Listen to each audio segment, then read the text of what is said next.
Welcome dear students in AC starter. आज मैं आपको वर्कशीट नंबर 9 करवाने जा रहा हूँ। ये 8th क्लास के लिए वीडियो रहने वाली है और इंग्लिश मीडियम के लिए रहेगी। हिंदी मीडियम वाले जो है डिस्क्रिप्शन में लिंक से सीधे वीडियो पर पहुँच जाएंगे। 22 अक्टूबर 2020 की वर्कशीट है, मैथ्स की वर्कशीट है। अब आओ ध्यान से समझ लो बच्चों। आज का जो टॉपिक है वो लीनियर इक्वेशन में वन वेरिएबल रहने वाला है। ठीक है, वन वेरिएबल का मतलब होता है कि अगर इक्वेशन में एक्स है तो केवल एक्स का ही यूज़ हो रहा है, अगर उसमें y है तो केवल y का ही यूज़ हो रहा है। ठीक है, अब वेरिएबल क्या होता है? वेरिएबल का मतलब है कि अब हमें कोई वो अमाउंट पता नहीं है तो हमने उसको एक सिंबल प्रोवाइड कर दिया तो वो वेरिएबल कहलाएगा। वेरिएबल का मतलब है कि कोई भी वैल्यू उसमें हो सकती है।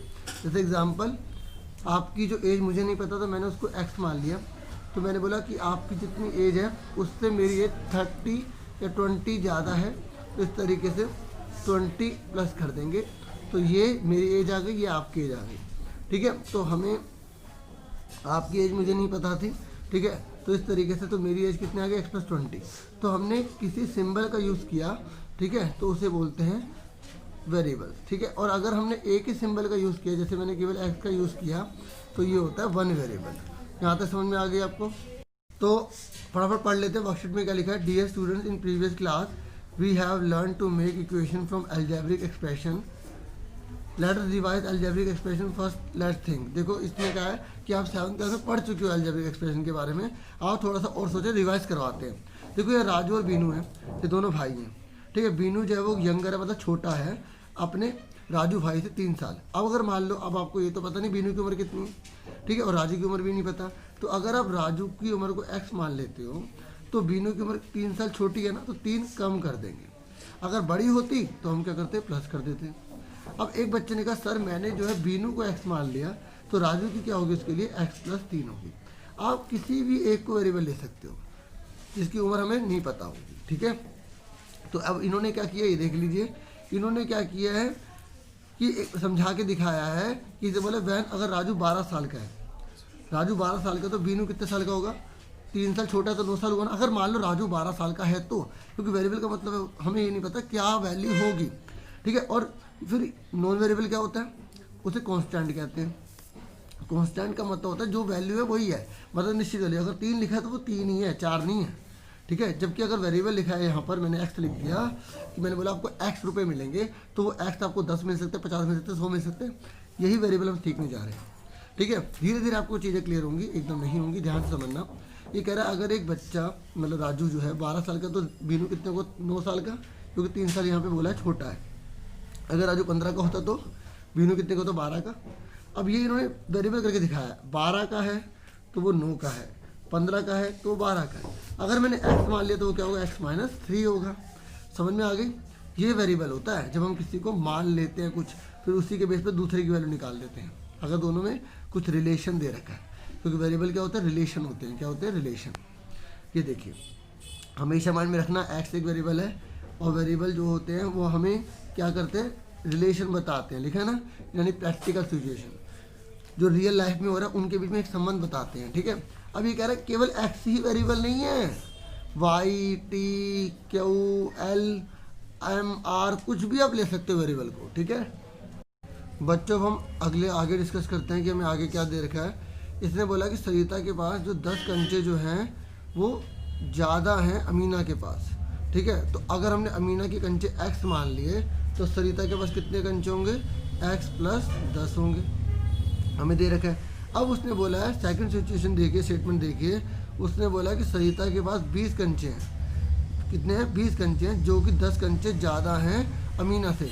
अभी देखो, हमें अभी क्या बताया था खाली कि सरिता के पास कितने कंचे हैं, x + 10, और यहाँ हमें क्या बता दिया कि उसके पास 20 कंचे हैं, यानी कि ये चीज़ इसके बराबर हुई ना। ठीक है, तो अगर हमें ये पता लगाना है कि अमीना के पास कितने कंचे हैं, देखो मैं दोबारा से एक बार क्लियर कर दूं। देखो, अगर आपको एक तरह से बोला जा रहा है कि आपके पास जो है वो x + 10 कंचे हैं, ठीक है, मेरे से ज़्यादा आपके पास जो है इतने कंचे हैं। जैसे मेरे पास जितने भी कंचे होंगे, मेरे पास x है तो आपके पास x + 10 ज़्यादा है। अगर आपको ये पता लग जाए कि आपके पास 20 कंचे हैं, तो बताओ मेरे पास कितने कंचे होंगे। ठीक है, ये कंचे किसके पास है, आपके पास है। मेरे पास कितने कंचे हैं, x है, मेरे पास कितने कंचे हैं, x। ठीक है, और आपको पता लग जाए कि आपके 20 कंचे हैं, तो मेरे पास कितने हो गए। आप इसको उधर ले जाके माइनस कर दोगे ना, तो ये आपका 10 आंसर आ जाएगा। ठीक है, अब आप चेक कर लो, मेरे पास 10 है, तो मैंने बोला आपके पास x + 10 है, तो आपके 20 है, तो हुए। यहाँ पे पुट करके देख लो, आ रहा ना 10 पुट करके। तो ये बताने की कोशिश कर रहा है। अब मैं थोड़ी सी और चीज़ आपको बता दूँ। देखो जब हम इक्वेशन को सोल्व करते हैं ना, तो इसका कुछ रूल होता है। देखो इक्वेशन जो होती है वो 4 तरीके से दी होगी, ठीक है। अगर वो 1 वेरिएबल है या 2 वेरिएबल है वो भी सुन लो ध्यान से, पहले 1 वेरिएबल समझ लो। देखो अगर इक्वेशन 4 तरीके से दी होगी, या तो प्लस में दी होगी जैसे दे रखा है, या वो माइनस में दी होगी, ठीक है। हम 1 वेरिएबल की बात कर रहे हैं ना, 1 वेरिएबल देखो, ठीक है। तो देखो यहाँ पे माइनस में दे रखी है, या वो प्लस में दे रखी होगी, या वो मल्टीप्लाई में दे रखी होगी, ठीक है, जैसे मल्टीप्लाई में, या वो डिवाइड में दी होगी, ये डिवाइड होती है, ठीक है। इस तरीके से जब हमें इक्वेशन दी होती है ना, डिवाइड में, मल्टीप्लाई में, प्लस में, माइनस में, तो आपको इस बात का ध्यान रखना है कि अगर यहाँ पर माइनस है तो ये उधर जाके प्लस हो जाएगा, ठीक है। अगर यहाँ पर प्लस है तो उधर जाके माइनस का हो जाएगा, ठीक है। और अगर यहाँ पर मल्टीप्लाई है, ये अगर यहाँ कोई सा नहीं तो मल्टीप्लाई माना जाएगा, मल्टीप्लाई तो उधर जाके डिवाइड हो जाएगा, ठीक है। और अगर यहाँ पे जो है डिवाइड है ऐसे, तो उधर जाके ये मल्टीप्लाई हो जाएगा, ठीक है। इस बात को ध्यान रखना। और एक और बात, अगर किसी इक्वेशन में एक साथ 2 चीज़ें दे दे, जैसे यहाँ पर प्लस लिखा है और यहाँ पर मल्टीप्लाई भी लिखा है, तो आपको पहले प्लस माइनस वाले को उधर लेके जाना पड़ेगा, फिर मल्टीप्लाई डिवाइड को लेके जाना पड़ेगा। ये रूल होता है, इस बात को ध्यान रखना। मैं आपको एग्जांपल दोबारा से बता देता हूँ। जैसे ये एग्जांपल हमारे सामने है, तो पहले आप प्लस वाले को उधर लेके जाओगे, ठीक है। जब प्लस वाला जाएगा तो मैंने आपको क्या बताया, माइनस का हो जाता है, तो हमारा बचा 6, ठीक है। फिर हमने क्या करा, ये मल्टीप्लाई वाला इधर जाके क्या हो जाएगा, डिवाइड, ठीक है। तो ये आ गया हमारा x कितना आ गया, 3 आ गया। ये बताने की कोशिश की जा रही है, ठीक है। अब जो वर्कशीट में जो क्वेश्चन पूछा गया है वो आप फटाफट समझ लो। ये सारा जो डिवाइड मल्टीप्लाई जो प्लस माइनस है वो इन्होंने ये बताया सारा, ठीक है। अब फटाफट देखो, आपसे क्वेश्चन एक ही क्वेश्चन पूछा गया, कह रहा है लीनियर इक्वेशन पता लगाइए और सर्कल कर दीजिए गिवन इक्वेशन को, ठीक है, अगेंस्ट द सीरियल नंबर। ये सीरियल नंबर दे रखा है, जो 1 वेरिएबल है ना उस पर आपको सर्कल मार देना। कॉपी पे कैसे करोगे, नंबर 1 लिखा, x + 3 = 5, ये दे रखा है।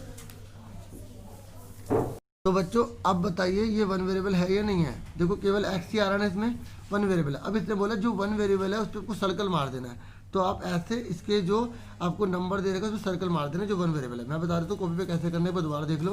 पहले आप नंबर 1 लिखोगे, ठीक है, x + 3 = आप 5 लिखोगे अपनी कॉपी पे। फिर आपको ये 1 वेरिएबल है या नहीं है बताओ, x लिखा है ना, खाली केवल x है ना, और y z p के और तो नहीं आ रहा ना साथ में, तो इसके मतलब 1 वेरिएबल है, इसमें आप सर्कल मार दोगे। अब केवल सर्कल मत मारो, आप एक और यहाँ पे लिख देना, ठीक है। ये लिख देना, this linear equation is 1 variable. यहाँ पे एक लाइन लिख देना। क्या जा रहा है लिखने में, बाद में रिवीजन में काम आएगा, ठीक है। अब बताइए सेकंड वाला है, फटाफट बताइए। तो आप सेकंड नंबर डालेंगे, ठीक है, 3y + 5 = 2। देखो सिर्फ y आ रहा है तो इस पर सर्कल मार देना, मार दिया। फिर लिख दोगे दिस इक्वेशन, ये देखो this linear equation is in 1 variable, ठीक है। यहीं से देख के लिख देना, this linear equation is in 1 variable, ठीक है। अब अगला बताइए, बताओ ये है, यस ये भी है, इस पर सर्कल मार देना। ये है, ये भी है। देखो इसमें खाली t आ रहा है, खाली p आ रहा है। अगर एक वेरिएबल आ रहा है तो वो 1 वेरिएबल है, अगर एक से ज़्यादा आ जाए तो वो नहीं है। अब बताओ ये है, ये वाला है, इस पर सर्कल मत मार देना। इस पर भी मारोगे सर्कल, इस पर भी सर्कल मारोगे, इस पर भी मारोगे, इस पर नहीं मारोगे। क्यों, क्योंकि यहाँ पे y, x और z 3 आ गए, एक नहीं, 2 नहीं, 3 वेरिएबल वाला हो गया ये तो, है ना। लिख दोगे this linear equation is not 1 variable, ठीक है। ये लिख देना। ये है, बताओ 1 वेरिएबल है, क्योंकि केवल x ही तो है। अगर x में 4 बार भी लिख दूँ 1 वेरिएबल ही माना जाएगा।